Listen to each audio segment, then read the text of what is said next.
Bayangkan, kamu sedang beristirahat santai di kamar hotel, lalu tiba-tiba dua pria asing berpakaian Arab masuk tanpa izin. Mereka membawa sesuatu yang misterius, dan hidupmu berubah selamanya.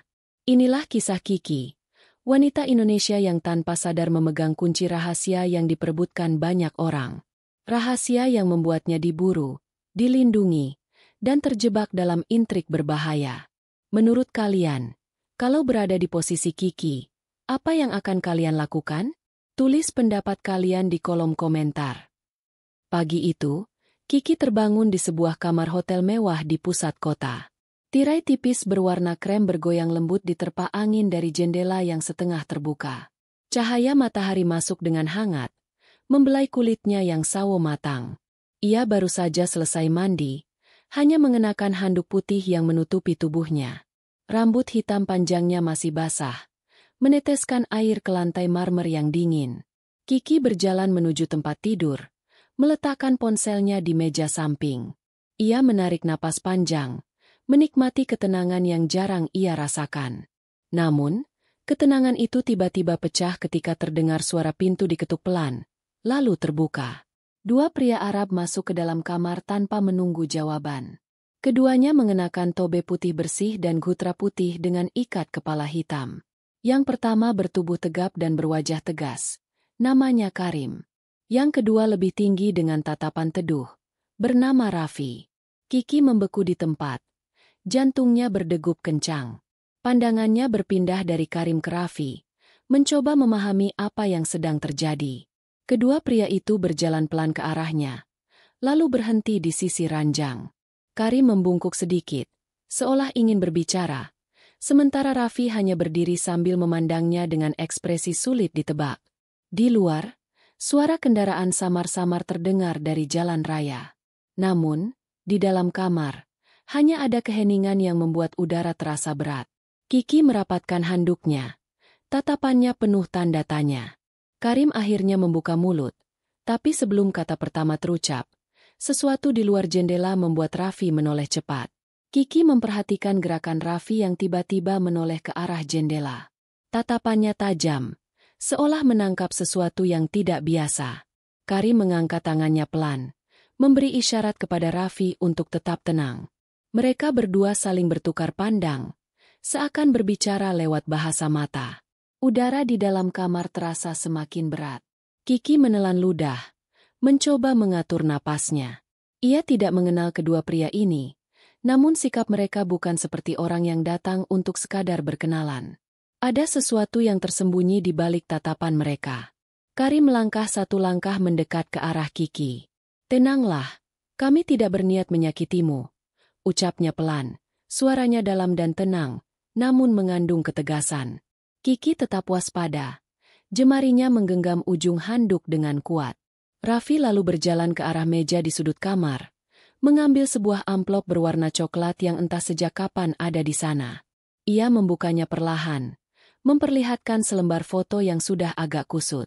Foto itu menampilkan wajah Kiki, tetapi diambil dari jarak jauh, di tempat yang bahkan Kiki sendiri tidak ingat pernah berada di sana.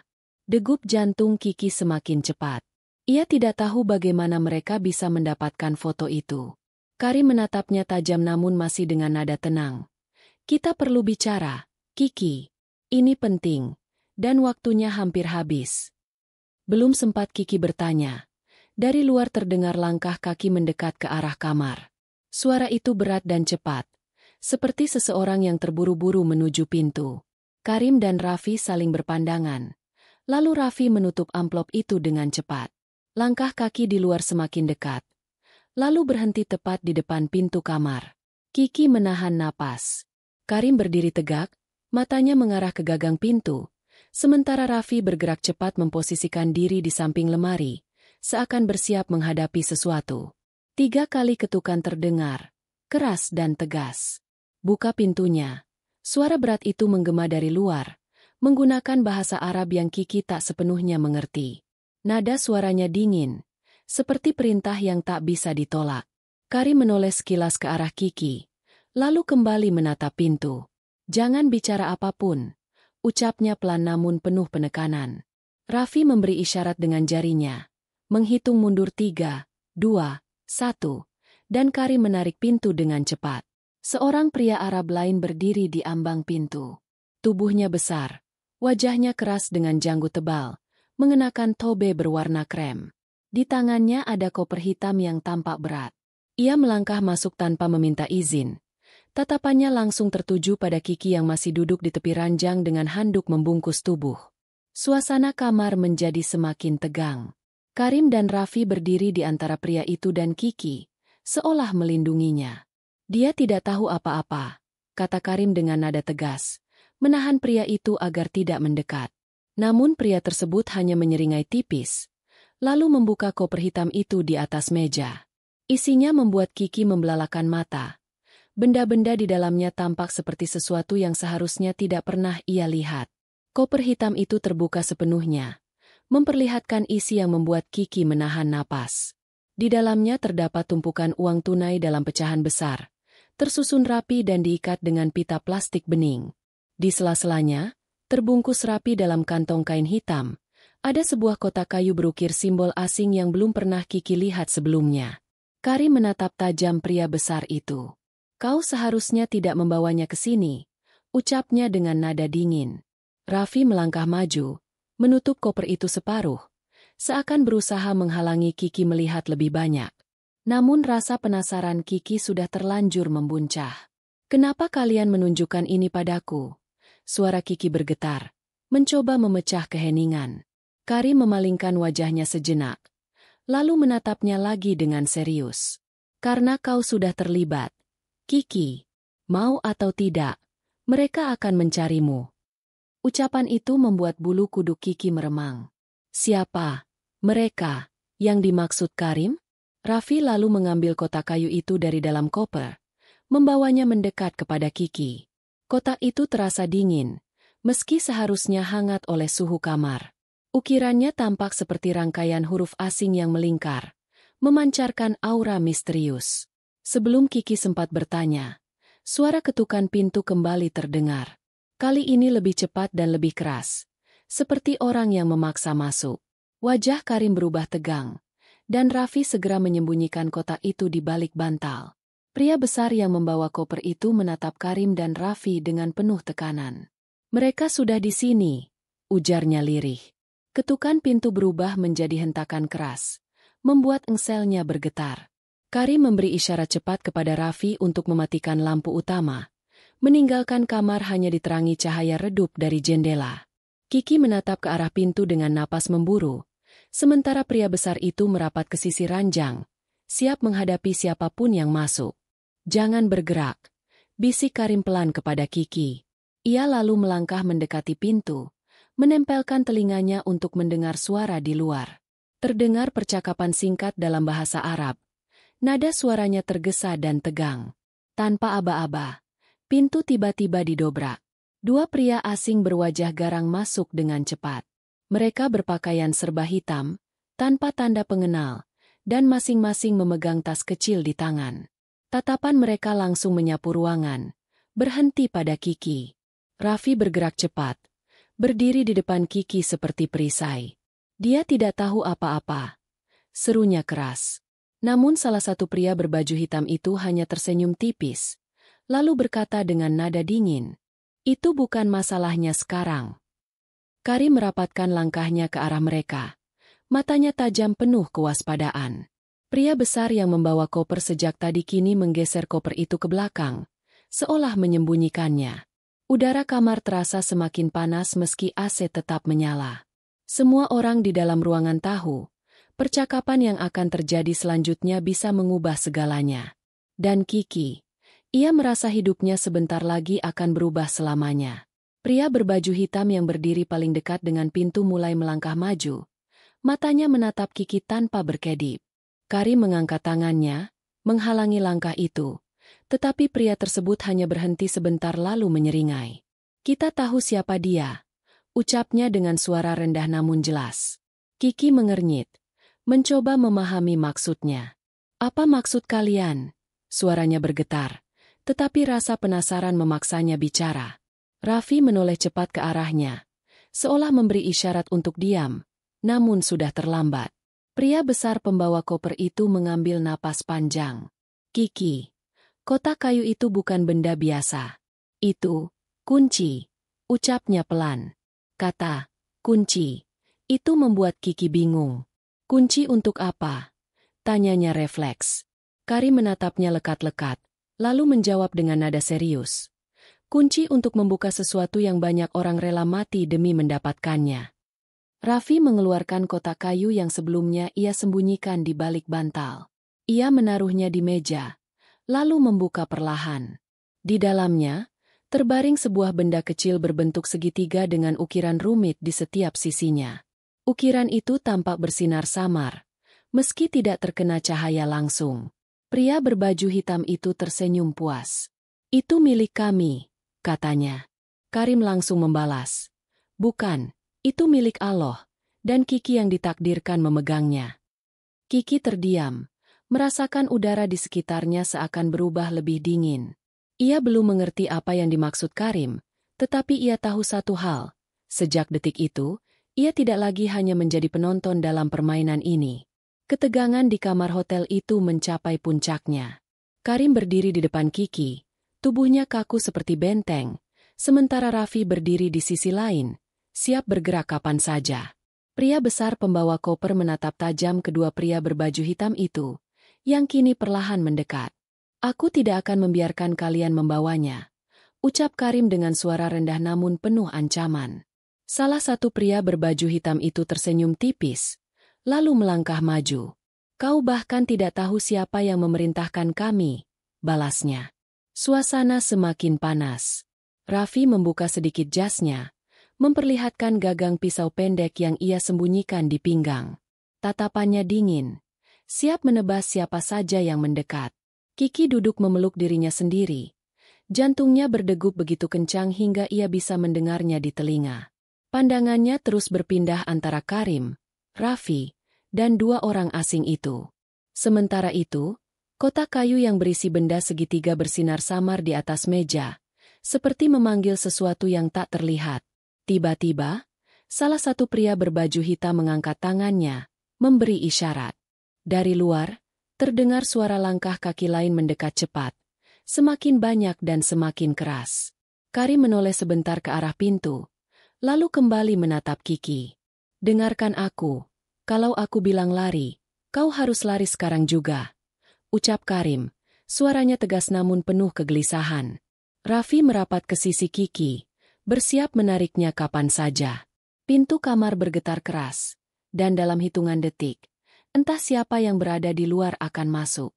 Dengan dentuman keras, pintu kamar hotel itu terbuka lebar.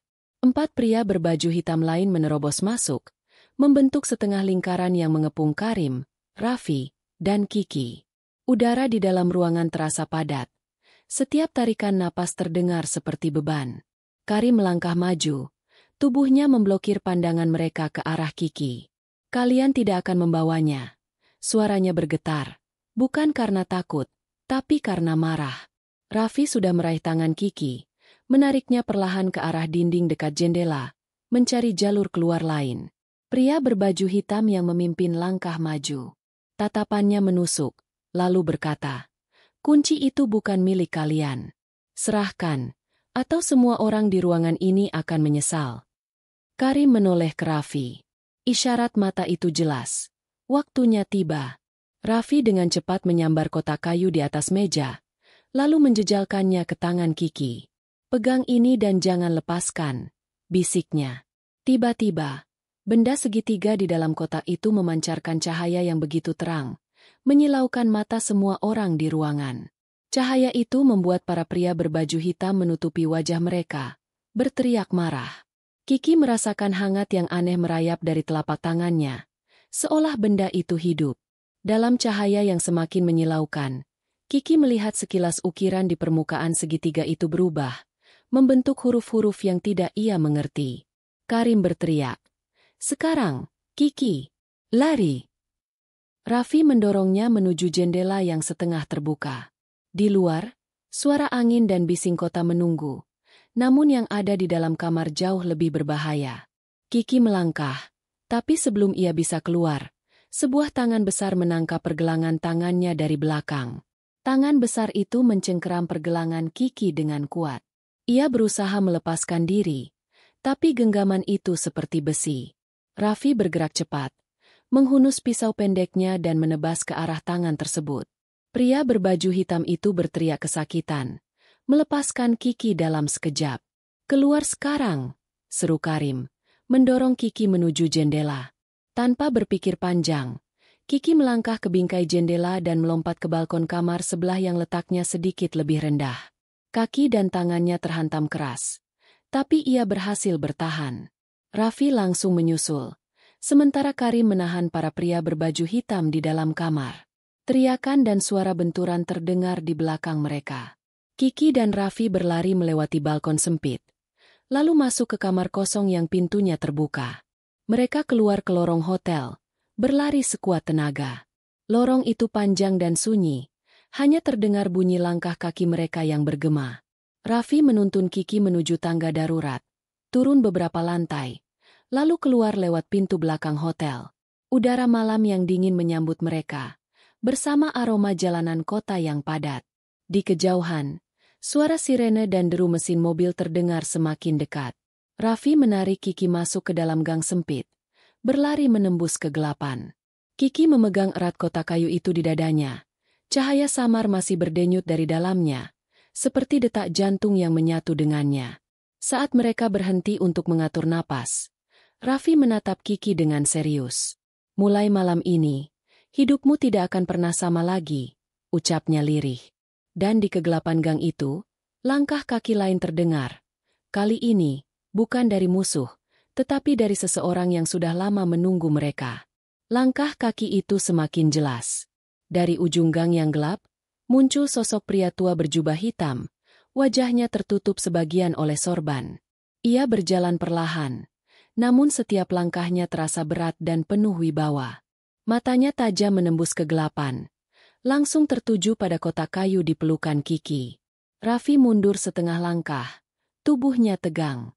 "Bagaimana dia bisa menemukan kita?" bisiknya pada dirinya sendiri. Pria tua itu berhenti tepat 2 meter di depan mereka. Suara beratnya terdengar lirih namun jelas. Kunci itu sudah lama hilang, dan sekarang, ia berada di tangan yang benar. Kiki menatap bingung. "Siapa kau?" tanyanya. Suaranya bergetar. Pria tua itu tidak langsung menjawab, melainkan mengangkat tangannya dan membuat isyarat aneh di udara. Seketika, cahaya dari benda segitiga dalam kotak kayu itu merespons, berputar dan membentuk lingkaran cahaya di udara. "Namaku Syaikh Al-Harith," ucapnya akhirnya. "Aku datang untuk melindungimu, sebelum mereka mendapatkanmu." Suara mobil berhenti mendadak terdengar dari ujung gang. Lampu sorot menyapu dinding bata, memperlihatkan bayangan beberapa pria berbaju hitam turun dari kendaraan. Raffi segera menarik Kiki ke belakang Syaikh Al-Harith. Pria tua itu melangkah maju, membuka jubahnya dan memperlihatkan simbol yang sama dengan ukiran pada benda segitiga. "Mereka tidak akan melewati malam ini," ucapnya mantap. Seketika, udara di sekitar mereka berubah, dan sesuatu yang tak pernah Kiki bayangkan mulai terwujud di depan matanya. Cahaya dari benda segitiga di dalam kotak kayu itu semakin terang, memantul di dinding gang yang sempit. Udara bergetar seperti ditarik oleh kekuatan yang tak terlihat. Para pria berbaju hitam melangkah mendekat. Wajah mereka keras. Namun di mata mereka tampak rasa ragu ketika melihat simbol di dada Syaikh Al-Harith. Dengan gerakan cepat, Syaikh Al-Harith mengangkat tangannya. Lingkaran cahaya di udara berputar semakin cepat, lalu memancarkan kilatan yang menyilaukan. Suara berdengung memenuhi telinga Kiki, membuatnya hampir kehilangan keseimbangan. Raffi berdiri di samping Kiki, tubuhnya siap melindungi. Karim muncul dari ujung gang lain. Wajahnya basah keringat namun matanya tetap tajam. "Kita harus pergi sekarang," serunya. Namun para pria berbaju hitam itu tidak berhenti. Mereka maju dengan senjata di tangan, siap menerobos pertahanan. Syaikh Al-Harith menancapkan tongkat kayu panjangnya ke tanah, dan seketika gelombang cahaya melesat keluar, menghantam mereka satu persatu. Tubuh mereka terhempas ke dinding, senjata terlepas, dan dalam hitungan detik, Mereka tak lagi bergerak. Hening menyelimuti gang itu. Hanya suara napas mereka yang tersisa. Kiki masih memegang kotak kayu itu erat-erat di dadanya. Jantungnya berdebar tak terkendali. Syekh Al-Harith menoleh ke arahnya. Mulai sekarang, kau adalah penjaga kunci ini. Banyak yang akan mencarimu, tapi kau tidak akan sendirian. Ia melirik ke arah Karim dan Raffi. Kalian berdua, lindungi dia dengan nyawa kalian. Karim dan Raffi mengangguk mantap. Raffi lalu memegang bahu Kiki, menatapnya dengan serius. Ini baru permulaan. Kiki, apapun yang terjadi, jangan pernah lepaskan kunci itu. Di kejauhan, suara sirene kembali terdengar, semakin mendekat.